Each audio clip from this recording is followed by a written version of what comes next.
Hey guys, first regardsman here, and so I'll be talking about weekly hard stratagem number 20, the easiest ways to complete this, what the hard stratagem modifiers are, and some good team comps to get you through this one today. Now, the hard stratagem today is on Reliquary. The battlefield conditions are sharpshooter, range damage at ranges greater than 10 meters is increased by 75%, suspicious behavior, friendly fire damage from firearms and explosives is enabled, and you only live once. You do not respawn after death. Now, suspicious behavior with you only live once is kind of a diabolical combo in this game.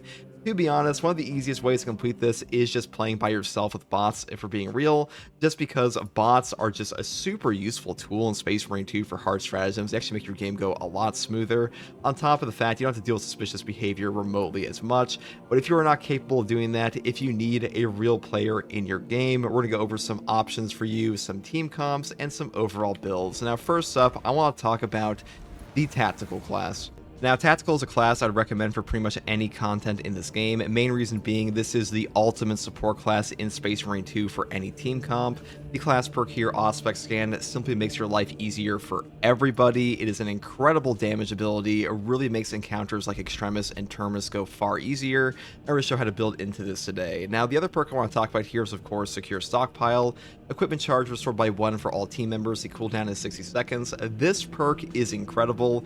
A 60-second melt-a-bomb, crack grenade, shock grenade, or frag will simply solve encounters all on its own for you, especially the melt-a-bombs when you spam them on extremis spawns and stuff like that. Really good perk, by far like a top 2 perk in the entire game. Just pick this up if you're playing TAC for like a meta comp because it is just that good. Now, the gear tree I want to talk about here is Precise Calibration and Concentrate Fire. I've talked about this perk combo before, but this is the ultimate boss nuking combo in my opinion. Enemies marked by Auspex Scan take an additional 75% damage, but Auspex Scan's radius is reduced by 25%, and Concentrate Fire reads, Auspex Scan zone lasts 60% longer, and enemies marked by the Auspex Scan take an additional 120% damage, but they lose the mark when they leave the scanned area. When you have these two perks put together, you will just bomb bosses. If you place your Auspex in the correct spot, it can be a little tricky because if the boss does leave the area, you will just lose the effect. But as long as you do it on a boss that is parked, like a Carnifex that rams into a wall, a Hellbrute that is slamming down its hammer, it should be pretty easy for you. And it's honestly one of the best combos in the entire game. And the added benefit here is that Reliquary on today's hard weekly is just a stationary boss at the end of the Helldrake, so putting the Auspex on is quite easy. So definitely use this combo. This is why I like taking TAC to Reliquary in general, because it makes the boss at the end just go by in like a single round. You don't have to go through multiple phases of putting down your, symbols and stuff like that. So instead you just put down 1 Auspex or 2 maybe, and you just nuke the boss. So really good there. Now the rest of this build here is things like Plasma Boost, because we're going to take the Pyre Blaster, because Pyre Blaster is kind of overtuned right now, or pretty damn close to overtuned. This is by far Tactical's best option currently overall. It has a ridiculous amount of damage with burn. I've seen some people say this thing is not that good versus Chaos. I don't know where we're getting that information from, because Pyre Blaster has just done everything versus Chaos in this game to some degree, even on like ridiculously high waves of siege. It is a very potent weapon, it is incredibly powerful, and for the perk tree here, we just go all the way down, all the way down the top tree into the perk Flame of Ascension. Then we pick up perks down here like Flash Burn, and of course Increased Capacity, and the perk here, Flame of Purification. Burning enemies take 20% more melee damage. Now, this perk applies a debuff to the enemies that also affects your teammates, so your teammates get 20% bonus damage on their melee hits versus enemies that are on fire as well. Now, that's pretty damn good, but I will say, if you want to go up here for things like Pure Flame and Resilient Flame instead for a reduced charging time, this is pretty damn strong. The big thing here is that we do have a friendly fire on this modifier, so getting in melee range while guys are on fire could be a little dangerous for your teammates. Just keep that in mind. Now, taking Pyre Blaster allows us to take Plasma Pistol as well and the Plasma Boost perk and really not lose anything, because Balanced Distribution, a 10% damage bonus on the Pyre Blaster, really doesn't matter too much at all. So I do like taking Plasma with this combo, and also the CHP regen of a Pyre Blaster is not that great, and the Plasma Pistol does make up for that, and really good for staggering things like Soul Can Terminators on this map and stuff like that. So a really great combo. And for the melee weapon, you can really take whatever you want. You can take a Fencing Chainsword, you can take a Block Chainsword, you can take a Power Gladius if you want. I do have builds for all of these. I will put a link in the info card here to another Pyre Blaster build if you want like a more in-depth guide on this.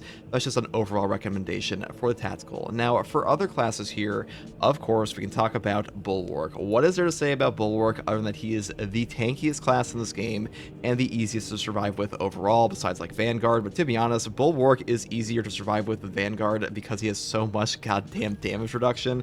If you take Conviction and the perk here, Seal Within, you will have a ludicrous amount of health damage reduction on top of armor regen and focus restoration. Now, I talk about this perk quite a bit.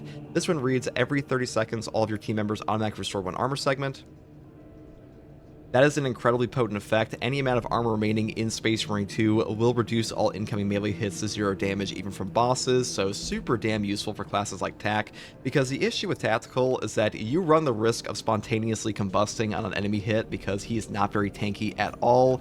The only survivability perks he has are things like Fortitude and getting more stim HP back, but to be honest, Tactical is very squishy, so having Bulwark drop him armor is pretty nice to have. Now I will say Advanced Restoration, or Advanced Conditioning I should say, is contested health fades 50% more slowly for all team members. This one is easier to use for newer players. A lot of players that don't know the CHP system very well do struggle to get their CHP back on a quick timer, so having this is really useful for them. So if you want to take this and you're newer, you definitely can. Now, as far as other options go, Invigorating Icon is, of course, a top 2 perk in this whole game. This perk just prints HP for not just you, but your entire team. It ups everybody's margin for error tremendously. Amazing perk. Pretty much always pick this up for like a super meta team comp, unless you're super comfortable with things like Concussive Force for Shield Bash, but most players are not going to be doing this, so Invigorating Icon is just the way to go. Now, we also have the You Only Live Once hard stratagem here today, so having extra HP will definitely help you guys survive. Now, I also want to talk about the general prestige perk list real quick. Now, I take Resilience, Overcharge, Masterful Defense, and Powerful Shot on this. You could pick up Auxiliary Reload if you want, but it's like a general overall build guide for the Bulwark here. And for the perk trees, go all the way down like this. And for our weapons, I take the Block Power Fist, or you can even take like the Heroic Power Fist, and I build it this way. And then for the secondary, I take the Rate of Fire Plasma Pistol for that charge rate and build it this way. Now, this build is one of the strongest Bulwark builds in the game, but if you want a more in-depth guide on this and other builds for him, I will have a link to that in the info card up here. Now, the next class I want to talk about is, of course, Heavy. Heavy is one of the strongest classes in Space Marine 2, and the real reason I like Heavy on this team comp is because Assault is also very powerful for a tactical Bulwark team comp, but Heavy is just easier to use for 90% of players, and if you're watching a guide like this, you probably need help, and you probably want ease of use. So first up, I want to talk about the best primary options for him. You can take the Heavy Bolter, you can take the Heavy Plasma, or Multi-Melta. I think these are overall the best in the game currently for this stratagem, mainly because Pyre Cannon does not have the range to even like reach the Helldrake, and the Heavy Bolt Rifle just kind of sucks on Heavy, tragically. Now, the version I would take for the Heavy Plasma here is the Rate of Fire variant, or the Ammo Capacity version, or even the Heroic one. These are all very strong, the Heroic version being pretty ammo inefficient, unfortunately. But the magazine capacity version of the Heavy Plasma here is nice to have, and the Rate of Fire just dishes out heavy shots like crazy. Now, we do have friendly fire on this modifier, so I probably would not take the Multi-Melta. You do run the risk of just nuking your guy in the back, but you know, that's kind of an issue with every single ranged weapon in the game. But Heavy Plasma is like a little easier to coordinate your shots on because it is such a slow firing weapon overall. And for the perk tree, I would set up this way. Now, for the secondary weapon, I would also take the Rate of Fire Plasma Pistol, again, just like Bulwark. Now, I do want to mention, if you charge up a shot from this and shoot your teammate in the back on this modifier, you will just instantly kill them, so keep that in mind. Be careful when you put your plasma shots. And I also want to talk about the perk tree here, and I would just set it up this way. Now, this is pretty standard for like every heavy build ever. Fortitude is an incredibly powerful perk. Health increases in Space Marine 2 are worth a lot. Overwhelming Power and Brute Force will work in combination while your Iron Halo is active to give you a 25% range damage buff. Encompassing Aegis, it gives you a 25% range damage reduction for your entire team, which not only makes you tankier, but also your Bulwark goes into like the moon of tankiness, and Tactical has an easier time as well. Now, the other perks here are Consecutive Execution for 90-second Melta-Bombs, Restoration for Armor Restore for the reasons previously mentioned, and then Power Regulator to make your Iron Halo lose energy more slowly, and of course the signature perk, Offensive Capability, or alternatively you could take Conversion Field because CDR is also quite powerful. Now, for the Prestige perk list, I would take Auxiliary Reload for our ammo economy, Conviction for more damage reduction, Indomitable Spirit for no knockback on gun strikes because Heavy does not have a lot of knockback at all, and the final perk is up to you with Reverberating Impact or Duelist, so this is a pretty good option either way. So hopefully that gives you a pretty good idea of a Heavy Plasma build for this Hard Stratagem modifier. If you want more Hard Stratagem builds for the Heavy, I will link a more in-depth guide with multiple build options up here in the info card. And I also just want to say that this Reliquary Hard Stratagem is pretty hard. but the bonus 75% damage at ranges greater than 10 meters will nuke the Helldrake with an Auspex and a heavy plasma. You will do a ludicrous amount of damage, and even though a modifier may look easier to me, obviously, your experience may vary depending on your skill level and understanding of the game mechanics, and I don't want to assume that just because one looks easy to me, it's going to be easy for everyone. So hopefully this guide helped you, hopefully you learned some things here, and hopefully the team comps will be able to benefit you. I also want to say thank you to all my channel members. Your support means a tremendous amount to me, and as always, guys, thank you for watching. If you like content like this, subscribe for more. Bye.